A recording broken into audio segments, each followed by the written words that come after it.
and welcome to week 5 of Mindful Mondays with Britt. Thank you guys for joining me again. This week's topic is relationships. We all have relationships, but relationships and separating from your relationship.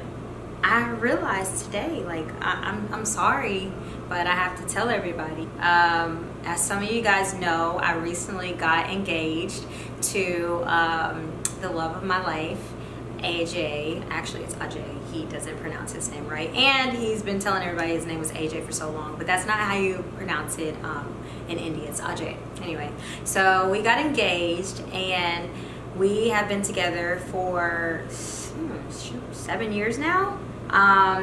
Yeah, since 2011. And obviously in the beginning you're not like together, but I'm just gonna say 7 years.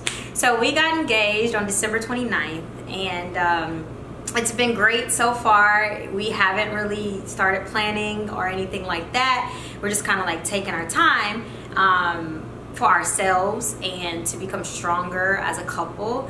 And yes, so I have a declaration to make.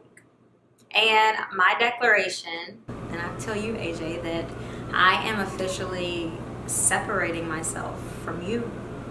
And I'm sorry, but I feel like I have to do it. And the reason I have to do it is because I have to find Brittany. And I have to find my joy and become the person I want to be, so that I'm able to give you the best version of myself. And so yeah, I've decided that I have to do that, but I am still choosing to walk my journey alongside of you while you're growing individually, and I am too. So yes, it's out to the world now. Brittany is separating from AJ to become the best version of herself and the best future wife that she can be. So yeah, dang, I should breathe after that. Yeah, so I guess obviously you know like what I mean when I say that, but I don't know if some of you guys saw the video, but recently Will Smith, and how awesome is Will Smith? Like, he's just like, he should really be a life coach. I'm telling you, I'm watching his videos like, yes, Will, yes. Like, he's like some kind of like guru or something. Just like, I don't know where he got that from the Fresh Prince of Bel-Air to being this like life guru. But in one of his recent videos, he talked about how he and Jada had a discussion, and he asked her, what is the biggest thing that, I believe he said, that you've learned about love or happiness? One of the two, I can't remember. But he said that Jada told him the #1 thing she's learned is that you cannot make another person happy. Meaning she could not make Will happy, and he also realized he could never make Jada happy. So they both came to that realization, and they accepted that. They accepted that they needed to go on their individual journeys to make themselves happy, so that they're able to present themselves as whole and not as like a fraction or like half a cup presenting itself and demanding that the other person fill that cup. And that was just so powerful and so profound for me. And I sent the video to Ajay actually, and both of us were really touched by it. And so it's been something that I've actually thought about many times myself, but hearing it from the way that Will put it in his video, it actually reaffirmed it for me. And since our engagement, it's been one of those things. I think that I've probably been the opposite of what most people feel when they get engaged. Like, they're like, oh my gosh, happy butterflies, wedding planning. I'm more so like, shit, like, you're gonna be somebody's wife. Like, how are you feeling inside? Are you feeling whole? Are you feeling accomplished? Are you feeling joy? Like, how does Brittany feel? And that's a question I really had to ask myself, because I don't want to go into this next phase of my life with a half full cup, demanding that the other person feel it. And I think he understands that as well. So I'm coming to you guys today, and what I really want to try to speak to you guys about, and it's a few things that I realized. And sorry if I'm looking down, because I have a few notes and I want to make sure that I stay on point and this video isn't too long. And #1 thing, point that I want for you guys to note that I learned and that I've noted myself is sometimes you have to detach yourself for your own happiness, whatever it may be. If it's a relationship, if it's from a family member, if it's from a job, if it's from anything in life, sometimes you have to detach yourself to become happy. I've realized it for a long time, but even today I had one of those moments to where I've been feeling really low on energy the last week, and just, you know, going through ups and downs in family and relationships, just, you know, things happen. And so I've been kind of beating myself up because I'm like, Brittany, like, why are you thinking so negatively? Why can't you stop thinking? Why are you letting this whole situation and, you know, things, like, why are you letting it consume you and steal your joy? And I realized it's because I was just too into it. I'm making a situation that is supposed to be somebody else's my own, spouse or not. Their journey is their journey. And I realized that today. I said, Brittany, like, you have to separate yourself. That's their situation. That's their journey. If you are gonna be there with a sound mind. Be there with conscious presence to help that person along the way and give them advice. Give them unbiased advice, because you've accepted that this is somebody that you care about and you want to be there for them. So you need to just do that. Be there for them, but also just don't 100% like stick yourself in the middle of what they have going on, because you know what? It's going to affect you, and you're going to be confusing your journey and the thing you're supposed to be on your path to learn. You're going to be confusing that and letting that mess up what you have going, what you're supposed to be learning at this point in your life. So that really hit me. So detachment for your own happiness. We get attached to too many things in life, too many things we can't even control. So you have to just detach yourself and let God do his thing. Let the universe do its thing, because it's constantly moving and God has the plan. We don't know it. We try to control everything, but it's already there. All the lessons that are supposed to be learned, things are supposed to happen in life, it's there. So we have to trust that. So the second thing, it kind of goes into what I just said. Trusting the universe will deliver all the lessons that you and your partner need to learn. And that's without bearing the burden of suffering for your partner.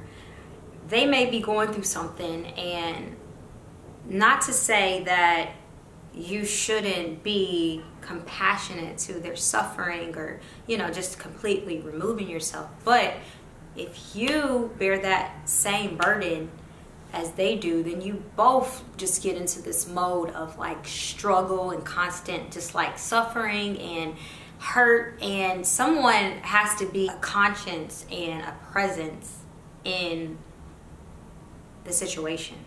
So yeah, we're all gonna experience ups and downs in our relationships, and your partner is gonna do things that you don't like. You're gonna do things the partner doesn't like. They're gonna have a past, that whatever things that have happened in the past that you're gonna have to accept and make peace with.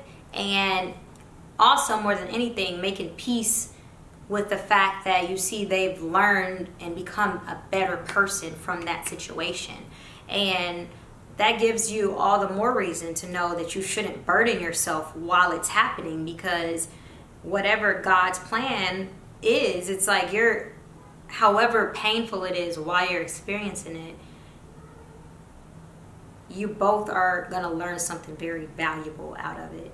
And if you're meant to be together, then those valuable lessons that you're going to learn out of whatever situation you go through, it's going to be things that are going to contribute to you having an even better, more stronger relationship. So yes, your individual journey, your individual lessons are separate from your partners, and you have to remember that, and you have to continue living your life. You're living alongside your partner, and you're there for them, and you're, you know, doing everything you can to be supportive to them and their journey, but they have to experience life as they experience it, and you do too. And more than anything, just constantly looking at everything as a growth opportunity, and in God's plan. And because I know it's so important to practice what you learn and try to have tangible goals and things that you can put into practice and play every day, I've come up with a few things that I feel may help you as far as like identifying this and applying this lesson to your life. So number one, write down all of the things that either you want to do, you've wanted to do, your past dreams, your goals, and just things that you've always wished to have and wished to have done. Write down all those things, and then next to each thing, write down the ways in which you feel you've been held back because of focusing too much on your relationship and sacrificing yourself for your relationship. Write down those things and see how that helps you. So number two, think about the person that you were and the person who your partner was back when you all met, however long. And really try to think about the person that you both were back then and who you are right now. And try to really take inventory of if you've grown internally more than anything, because obviously external, materialistic, those things are important, but more than anything internally, how have you grown as a person? How have your thoughts evolved? How has your partner's thoughts and their outlook on life, how have those things evolved? And that's going to be something that helps you kind of see if maybe you both have been stunting each other's individual growth. You want to just take inventory and see if the qualities in yourself and in your partner, if you guys have really changed for the better, and if you feel like it's for the worse, then that means that you probably need to, think about this topic and really take time to really do some soul searching and digging deeper to see, okay, is it both of us kind of stunting each other's growth, or is it me individually? Have I stopped growing and they've kept growing? And I'm sure your answers will be revealed to you. And number three, I challenge you guys to go throughout your week being mindful and really thinking about how much more of a better person you would be to your partner or to your family or to your friends if you did more of the things that brought you joy and happiness and made you feel more fulfilled. How much better of a person would you really be? And I think that goes with the saying that sometimes, it takes being selfish to be a better person in the world, and it takes being selfish to be a little bit more selfless down the road, and making sure that you feel fulfilled and you're not operating from a place of lack, but a place of abundance and, fulfillment. I think that's really important. So, yes, I wish you all a very, very productive and mindful week. I hope that you guys are able to gain something out of this video, and I just hope that it helps you a little bit on your path to, spiritual growth or, enlightenment, whatever your goals are. I just hope that I can be a little spark of sunshine in your week or anything. But thanks for watching, and I will see you guys next week. Bye.